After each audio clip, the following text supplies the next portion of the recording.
Hi friends, one India ಕನ್ನಡಗೆ ಸ್ವಾಗತ. ಸ್ನೇಹಿತರೆ, ಪಾಕಿಸ್ತಾನದ ಪರಿಸ್ಥಿತಿ ತುಂಬ ಹಾಳಾಗಿ ಹೋಗಿದೆ. ಅಲ್ಲಿ ಹಸಿವು, ಬಡತನ, ಹಿಂಸಾಚಾರ ಇದೆಲ್ಲವೂ ಕೂಡ ತಾಂಡವವಾಡ್ತಾ ಇದೆ. ಪಾಕಿಸ್ತಾನದ ಸ್ಥಿತಿ ಹೇಗಾಗಿದೆ, ಅಲ್ಲಿನ ಜನರು ಎಷ್ಟು ಸಮಸ್ಯೆಯಿಂದ ಬಳಲ್ತಾ ಇದ್ದಾರೆ ಅನ್ನೋದಕ್ಕೆ ಈ ಹಿಂದೆ ಕೆಲವು ದಿನಗಳ ಹಿಂದೆ ಅಲ್ಲಿ ಡ್ರೀಮ್ ಬಜಾರ್ ಅನ್ನುವಂತಹ ಒಂದು ಡ್ರೆಸ್ ಅಂಗಡಿ ಓಪನ್ ಆಯಿತು. ಆ ಸಂದರ್ಭದಲ್ಲಿ ಅಲ್ಲಿನ ಜನರು ಲೂಟಿ ಮಾಡಿಬಿಟ್ರು. 30 ನಿಮಿಷದಲ್ಲಿ ಅಲ್ಲಿಗೆ ನುಗ್ಗಿ ಎಲ್ಲವನ್ನ ಸರ್ವನಾಶ ಮಾಡಿ ಲೂಟಿ ಮಾಡಿಬಿಟ್ರು. ಅಷ್ಟೊಂದು ಬಡತನ ಅಲ್ಲಿ ಇದೆಯಾ, ಅಥವಾ ಅಲ್ಲಿನ ಜನರಿಗೆ ಏನು ಮೂಲಭೂತ ಅವಶ್ಯಕತೆಗಳೇ ಸಿಗ್ತಾ ಇಲ್ವಾ ಅನ್ನುವಂತಹ ಒಂದು ಪ್ರಶ್ನೆ ಕೂಡ ಎದುರಾಗಿತ್ತು. ಆದರೆ ಪಾಕಿಸ್ತಾನದಲ್ಲಿ ಆರ್ಥಿಕ ಪರಿಸ್ಥಿತಿ ಸರಿ ಇಲ್ಲ. ಅಲ್ಲಿನ ಜನರು ಇದರಿಂದಾಗಿ ನರಳ್ತಾ ಇದ್ದಾರೆ. ಇದೀಗ ಪಾಕಿಸ್ತಾನವನ್ನ ಬಡತನದಿಂದ ಮೇಲೆತ್ತುವಂತಹ ಒಂದು ಗಣಿ ಇದೀಗ ಪಾಕಿಸ್ತಾನಕ್ಕೆ ಸಿಕ್ಕಿದೆ. ಈ ಗಣಿಯನ್ನ ಅಥವಾ ಈ ನಿಧಿಯನ್ನ ಬಳಸಿಕೊಂಡು ಪಾಕಿಸ್ತಾನ ಶ್ರೀಮಂತವಾಗಬಹುದು, ಪಾಕಿಸ್ತಾನ ತನ್ನ ಸಮಸ್ಯೆಯಿಂದ ಮೇಲ್ ಬರಬಹುದು ಅನ್ನುವಂತಹ ಮಾತುಗಳು ಕೇಳಿ ಬರ್ತಾ ಇದೆ. ಹಾಗೆ ಇದರ ಮೇಲೆ ಸೌದಿ ಅರೇಬಿಯಾ ಕಣ್ಣಿಟ್ಟಿದೆ ಅನ್ನುವಂತಹ ಒಂದು ಮಾಹಿತಿ ಕೂಡ ಇದೆ. ಹಾಗಾದ್ರೆ ಯಾವ್ದು ಗಣಿ ಅಥವಾ ನಿಧಿ? ಸೌದಿ ಅರೇಬಿಯಾಕ್ಕೆ ಯಾಕೆ ಇದರ ಮೇಲೆ ಕಣ್ಣು? ನೋಡೋಣ. ಸ್ನೇಹಿತರೆ, ಪಾಕಿಸ್ತಾನ ಕೆಲವು ದಿನಗಳಿಂದ ಅತಿದೊಡ್ಡ ಆರ್ಥಿಕ ಬಿಕ್ಕಟ್ಟಿನೊಂದಿಗೆ ಹೋರಾಡ್ತಾ ಇದೆ. ಅಂತಾರಾಷ್ಟ್ರೀಯ ಹಣಕಾಸು ನಿಧಿ IMF ಮತ್ತು ಅದರ ಫ್ರೆಂಡ್ಲಿ ಕಂಟ್ರಿಗಳು ಹಣಕಾಸಿನ ನೆರವನ್ನು ಕೊಟ್ಟರೂ ಕೂಡ ಅಲ್ಲಿನ ದೇಶದ ಪರಿಸ್ಥಿತಿ ತುಂಬಾ ಹಾಳಾಗಿ ಹೋಗಿದೆ. 2022ರ ರಾಜಕೀಯ ಪ್ರಕ್ಷುಬ್ಧತೆಯ ನಂತರ ಪಾಕಿಸ್ತಾನ ಈ ಆರ್ಥಿಕ ಬಿಕ್ಕಟ್ಟನ್ನು ಎದುರಿಸ್ತಾ ಇದೆ.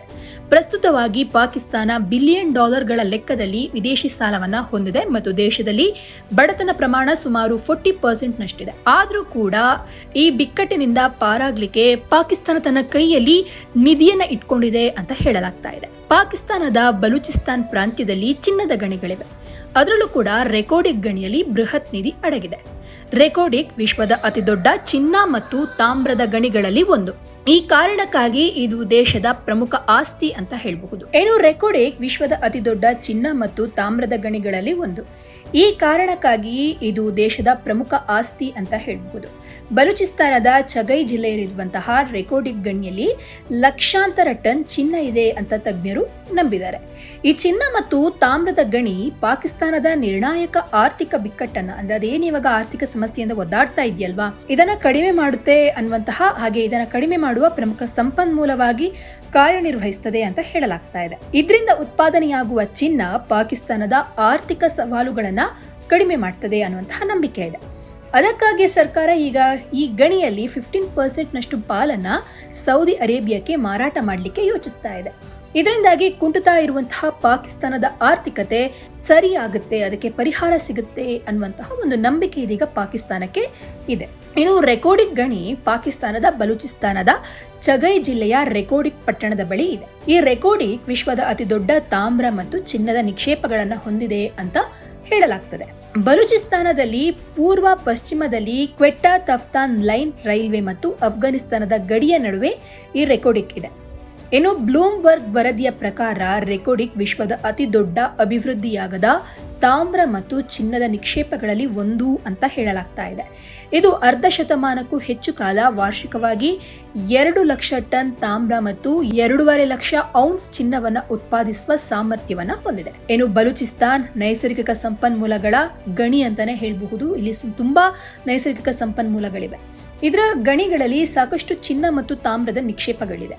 1995ರಲ್ಲಿ ರೆಕೋರ್ಡಿಕ್ ಗಣಿ ಮೊದಲ ಬಾರಿಗೆ ಉತ್ಖನನ ಮಾಡಿದಾಗ, ಅಂದ್ರೆ ಅದನ್ನು ಅಗ್ದಾಗ ಮೊದಲ 4 ತಿಂಗಳೊಳಗೆ 200 ಕಿಲೋಗ್ರಾಂಗಳಷ್ಟು ಚಿನ್ನ ಮತ್ತು 1700 ಟನ್ ತಾಮ್ರವನ್ನ ಹೊರತೆಗೆಯಲಾಯಿತು ಅಂತ ವರದಿಗಳು ತೋರಿಸುತ್ತೆ.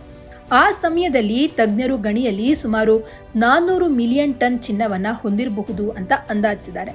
ಇದು $1 ಟ್ರಿಲಿಯನ್ ಗಿಂತ ಹೆಚ್ಚು ಮೌಲ್ಯದಾಗಿದೆ. ಇತ್ತೀಚಿನ ವರದಿಯ ಪ್ರಕಾರ ಸೌದಿ ಅರೇಬಿಯಾದ ಸಾರ್ವಜನಿಕ ಹೂಡಿಕೆ ನಿಧಿ PIF ರೆಕೋರ್ಡಿಕ್ ಮೈನಿಂಗ್ ಪ್ರಾಜೆಕ್ಟ್ ನಲ್ಲಿ 15% ನಷ್ಟು ಪಾಲನ್ನ ಖರೀದಿಸಲಿಕ್ಕೆ ಆಸಕ್ತಿಯನ್ನು ತೋರಿಸಿದೆ. ಜೊತೆಗೆ ಸೌದಿ ಅರೇಬಿಯಾ ಗಣಿಗಾರಿಕೆ ಪ್ರದೇಶದ ಸುತ್ತ ಮೂಲಭೂತ ಸೌಕರ್ಯಗಳ ಅಭಿವೃದ್ಧಿಗೆ ನಾವು ಅನುದಾನವನ್ನ ಕೂಡ ಕೊಡ್ತೀವಿ ಅಂತ ಹೇಳ್ತಾ ಇದೆ. ಪಾಕಿಸ್ತಾನದ ಒಟ್ಟಾರೆ ಆರ್ಥಿಕ ಅಭಿವೃದ್ಧಿಯನ್ನು ಉತ್ತೇಜಿಸುವುದು ಇದರ ಉದ್ದೇಶವಾಗಿದೆ. ಸೌದಿ ಅರೇಬಿಯಾದ ಪ್ರಸ್ತಾವನೆಯನ್ನ ಪರಿಶೀಲಿಸಲಿಕ್ಕೆ ಸಮಿತಿಯನ್ನು ರಚಿಸಲು ಪಾಕಿಸ್ತಾನ ನಿರ್ಧರಿಸಿದೆ ಅಂತ ಸರ್ಕಾರಿ ಅಧಿಕಾರಿಗಳು ಬಹಿರಂಗಪಡಿಸಿದ್ದಾರೆ. ಈ ಸಮಿತಿ ಫೆಡರಲ್ ಕ್ಯಾಬಿನೆಟ್ಗೆ ಶಿಫಾರಸುಗಳನ್ನು ನೀಡುತ್ತದೆ. ರೆಕೋರ್ಡಿಕ್ ಗಣಿಗಾರಿಕೆ ಯೋಜನೆ ಬ್ಯಾರಿಕ್ ಗೋಲ್ಡ್ ಒಡೆತನದಲ್ಲಿ 50% ಪಾಲನ್ನ ಹೊಂದಿದೆ. ಉಳಿದ 50% ಅನ್ನ ಪಾಕಿಸ್ತಾನ ಮತ್ತು ಬಲೂಚಿಸ್ತಾನ್ ಸರ್ಕಾರಗಳ ನಡುವೆ ಡಿವೈಡ್ ಮಾಡಲಾಗುತ್ತೆ. ಜನವರಿ 2023ರಲ್ಲಿ ಬ್ಯಾರಿಕ್ ಗೋಲ್ಡ್ ಮತ್ತು ಬಲೂಚಿಸ್ತಾನ್ ಮುಖ್ಯಮಂತ್ರಿ ಒಪ್ಪಂದಕ್ಕೆ ಸಹಿ ಹಾಕಿದ್ರು. ಇದರಲ್ಲಿ ಅನೇಕ ಒಪ್ಪಂದಗಳಿಗೆ ಕೂಡ ಸಹಿ ಹಾಕಲಾಗಿದೆ. ಅಂದ್ರೆ ಕೆಲವೊಂದು ಕೊಡೋದು ತೆಗೆದುಕೊಳ್ಳೋದು ಇದೆಲ್ಲ ಇರುತ್ತಲ್ವಾ, ಅದೆಲ್ಲವನ್ನ ಕೂಡ ಅಂದ್ರೆ ಲಾಭ ನಷ್ಟ ಇದೆಲ್ಲವನ್ನ ಕುರಿತಾದಂತಹ ಒಂದು ಒಪ್ಪಂದಗಳಿಗೆ ಸಹಿಯನ್ನ ಹಾಕಲು ನಿರ್ಧರಿಸಲಾಗಿದೆ. ಇನ್ನು ಪಾಕಿಸ್ತಾನದ ಆರ್ಥಿಕ ತೊಂದರೆಗಳು ಜಾಗತಿಕವಾಗಿ ವಿವಿಧ ಮೂಲಗಳಿಂದ ಕೋಟ್ಯಾಂತರ ರೂಪಾಯಿಗಳನ್ನ ಸಾಲವಾಗಿ ಪಡೆಯುವಂತೆ ಮಾಡಿದೆ. ಇದರಿಂದಾಗಿ ಅದರ ವಿದೇಶಿ ಸಾಲ ತುಂಬಾ ಒಂದು ಆಶ್ಚರ್ಯಕರ ಮಟ್ಟದಲ್ಲಿ ಹೆಚ್ಚಿಗೆ ಆಗ್ತಾನೆ ಇದೆ. ಇನ್ನು ಪಾಕಿಸ್ತಾನದ ವಿದೇಶಿ ಸಾಲ $124.5 ಮಿಲಿಯನ್ ಅಂತ ಹೇಳಲಾಗ್ತಾ ಇದೆ. ಇದು GDPಯ 42%ಗೆ ಸಮಾನವಾಗಿದೆ. ಆದ್ರೂ ಕೂಡ IMF ನಿಂದ ಹಣಕಾಸಿನ ನೆರವು ಸ್ವಲ್ಪ ಪರಿಹಾರವನ್ನ ಕೂಡ ನೀಡಿದೆ ಅಂತ ಹೇಳಬಹುದು. ಇನ್ನು ಸ್ನೇಹಿತರೆ, ತೀವ್ರವಾದ ಆರ್ಥಿಕ ಬಿಕ್ಕಟ್ಟಿನಿಂದಾಗಿ ಪಾಕಿಸ್ತಾನ ಆಹಾರ ಮತ್ತು ಇಂಧನವನ್ನ ಅಂದ್ರೆ ಆಯಿಲ್ ಅನ್ನ ಇಂಪೋರ್ಟ್ ಮಾಡಿಕೊಳ್ಳಲು ಸಾಕಷ್ಟು ಹಣವನ್ನು ಖರ್ಚು ಮಾಡಬೇಕಾಗಿದೆ. ಪಾಕಿಸ್ತಾನದ ಹಣದುಬ್ಬರ ಮೇ 2023ರಲ್ಲಿ 38% ಜಾಸ್ತಿಯಾಗಿತ್ತು. ಆದರೆ ಕಳೆದ 12 ತಿಂಗಳಲ್ಲಿ ಅದು 11.8% ಇಳಿದಿದೆ. ಪಾಕಿಸ್ತಾನದಲ್ಲಿ ಬಡತನ ಪ್ರಮಾಣ 40% ಪಾಕಿಸ್ತಾನದಲ್ಲಿ ಗುಣಮಟ್ಟದ ಶಿಕ್ಷಣ ಕೂಡ ಸಿಗ್ತಾ ಇಲ್ಲ. ಇನ್ನು ದೇಶದ ಸಾಕ್ಷರತೆಯ ಪ್ರಮಾಣ ದಕ್ಷಿಣ ಏಷ್ಯಾದ ದೇಶಗಳಲ್ಲಿ ಅತ್ಯಂತ ಕಡಿಮೆ ಆಗಿದೆ.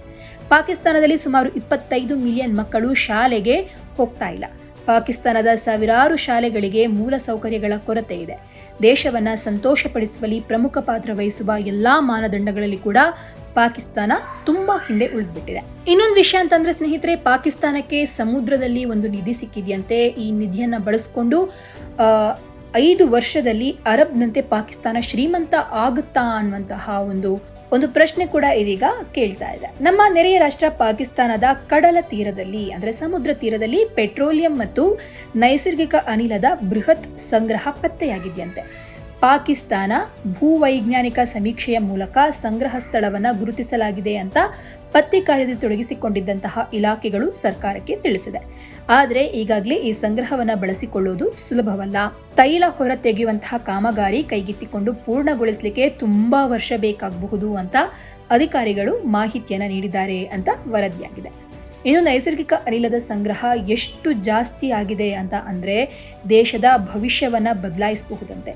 ಇದು ಪಾಕ್ ಮಿತ್ರ ರಾಷ್ಟ್ರದ ಸಹಯೋಗದೊಂದಿಗೆ 3 ವರ್ಷ ನಡೆಸಿದ ಪ್ರಯತ್ನದ ಫಲವಾಗಿ ಕಾಣಿಸಿದೆಯೇ ಅಂತ ಹೇಳಿ ಹಿರಿಯ ಭದ್ರತಾ ಅಧಿಕಾರಿಯೊಬ್ಬರು ಹೇಳಿದ್ದಾರೆ. ಇನ್ನು ದೇಶದ ಇಂಧನ ಅಗತ್ಯತೆ ಪೂರೈಸಲಿಕ್ಕೆ ಈ ನಿಕ್ಷೇಪಗಳು ಸಾಕಾಗ್ತವೆಯಾ ಎಂಬ ಪ್ರಶ್ನೆಗೆ ಇದನ್ನು ಹೊರತೆಗೆಯಲಿಕ್ಕೆ $5 ಬಿಲಿಯನ್ ಹೂಡಿಕೆ ಅಗತ್ಯ ಇದೆ. ಅಂದ್ರೆ ಈ ಅನಿಲವನ್ನ ಹೊರತೆಗಿಲಿಕ್ಕೆ ನಮಗೆ ಸರ್ಕಾರ ಇತ್ತ ಗಮನ ಹರಿಸಿದ್ರು ಕೂಡ ಸಂಗ್ರಹ ಹೊರತೆಗಿಲಿಕ್ಕೆ 5 ವರ್ಷ ತೆಗೆದುಕೊಳ್ಳಬಹುದು ಅಂತ ಹೇಳಿದ್ದಾರೆ. ಅಂದ್ರೆ ಸರ್ಕಾರ ತುಂಬಾ ಇಂಟ್ರೆಸ್ಟ್ ಕೊಟ್ಟು ಈ ಕೆಲಸವನ್ನ ಮಾಡಿದ್ರು ಕೂಡ ಸುಮಾರು 5 ವರ್ಷಕ್ಕೂ ಅಧಿಕ ಸಮಯ ಬೇಕಾಗುತ್ತೆ ಅನ್ನುವಂತಹ ಒಂದು ಮಾತು ಕೂಡ ಕೇಳಿ ಬರ್ತಾ ಇದೆ. ಪಾಕಿಸ್ತಾನ ಇಷ್ಟೆಲ್ಲ ಇಂಟ್ರೆಸ್ಟ್ ತಗೊಂಡು ಮಾಡೋದಾದ್ರೆ ಯಾವಾಗ್ಲೂ ಮಾಡಬೇಕಾಗಿತ್ತು. ಅಲ್ಲಿನ ಸರ್ಕಾರ ಹಾಗೆ ಸೇನೆ ನಡುವೆ ಕಚ್ಚಾಟ ಇದ್ದೇ ಇದೆ. ಏನಾದ್ರೂ ಒಂದು ಯೋಜನೆಯನ್ನ ಸರ್ಕಾರ ಸ್ಟಾರ್ಟ್ ಮಾಡಿದ್ರು ಕೂಡ ಅದು ಸೇನೆಗೆ ವಿರುದ್ಧವಾಗಿ ಕಂಡು ಬಂತ ಅಂತ ಅಂದ್ರೆ ಕೆಲವೇ ದಿನಗಳಲ್ಲಿ ಸರ್ಕಾರವನ್ನ ಉರುಳಿಸ್ತಾರೆ, ಮತ್ತೊಂದು ಸರ್ಕಾರ ಬರುತ್ತೆ, ಆಮೇಲೆ ಪುನಃ ಈ ಯೋಜನೆ ಸ್ಟಾಪ್ ಆಗುತ್ತೆ. ಹೀಗಾಗಿಯೇ ಆ ದೇಶ ಇನ್ನೂ ಕೂಡ ಅಭಿವೃದ್ಧಿ ಹೊಂದಲೇ ಇಲ್ಲ.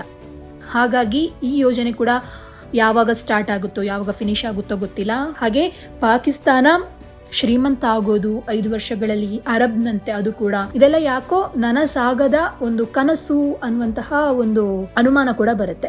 ಆದ್ರೆ ಹೇಳಕ್ಕಾಗಲ್ಲ, ಪಾಕಿಸ್ತಾನದ ಸೇನೆ ಹಾಗೆರಿನ ಸರ್ಕಾರ ಜೊತೆಯಾಗಿ ಈ ಕೆಲಸವನ್ನ ಮಾಡಿದ್ರೆ ಸಾಧ್ಯ. ಆದ್ರೆ ಮುಂದಿನ ದಿನಗಳಲ್ಲಿ ಏನಾಗುತ್ತೆ, ಪಾಕಿಸ್ತಾನದ ಆರ್ಥಿಕತೆ ಸರಿಯಾಗುತ್ತಾ, ಅಲ್ಲಿನ ಬಡತನ ಯಾವ ರೀತಿಯಾಗಿ ಕಡಿಮೆ ಆಗುತ್ತೆ, ಇದೆಲ್ಲವನ್ನ ಕೂಡ ಮುಂದಿನ ದಿನಗಳಲ್ಲಿ ಆಗುವಂತಹ ಬೆಳವಣಿಗೆ ಆಧಾರದ ಮೇಲೆ ಗೊತ್ತಾಗುತ್ತೆ.